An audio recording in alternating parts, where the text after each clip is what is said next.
For today's video guys, tayo gagawa ng nilaga. Dahil nag-request ang aking panganay na maglaga naman daw at sa gusto niya na may sabaw. Kaya ayan, naganda na tayo ng ating panlaga at ating hiwa-hiwain muna ang ating mga ingredients para mamaya ay madali na lang nating ilagay ito. By the way guys, ako binabad ko muna ang aking baboy sa asin at tubig para matanggal ang mikrobyo. Charot! By the way guys, ayan na nga, nagsimula na tayong maggisa ng ating bawang at sibuyas at ating ilalagay na ang ating baboy. Ating lulutuin ang ating baboy dyan hanggang sa kulay brownish na siya. Hanggang sa lumabas na ang kanyang mantika.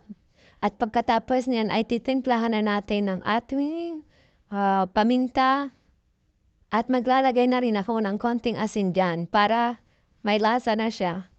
Tapos hahalu-haluin natin hanggang sa maluto na siya. Ganyan din ba kayo guys or ako lang? Kasi depende naman sa atin yun. Magkakaiba naman tayo ng ating pagluluto. Pero ako ginigisa ko muna yung baboy. Tsaka ako lalagyan ng sabaw. Ayan na nga guys, nilagyan ko na ng sabaw at ating pakukulo ang ating sabaw hanggang sa lumambot. At ating ilalagay na ang ating mais. At pagkatapos niya na ay hintayin na nating lumambot ang ating baboy at pagka malambot na nga ating isusunod na ang patatas.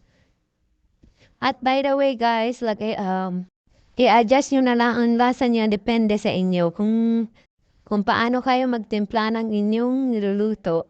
At ayan na nga guys, naglagay din pala ako dyan ng isang pork cubes. At tinilagay ko na ang gulay na yan. Hindi ko alam kung anong gulay yan. Basta yan, gusto ko. Masarap kasi yan. Nakalimutan ko na kung anong tawag dyan. At pagkatapos niyan, nilagay na rin natin ang ating Baguio Pechay. At kung nagustuhan niyo ang video ito, huwag niyong kalimutang i-follow ang aking Facebook page. Thank you sa panonood guys. At dyan na nga, malapit na siyang maluto. Thank you.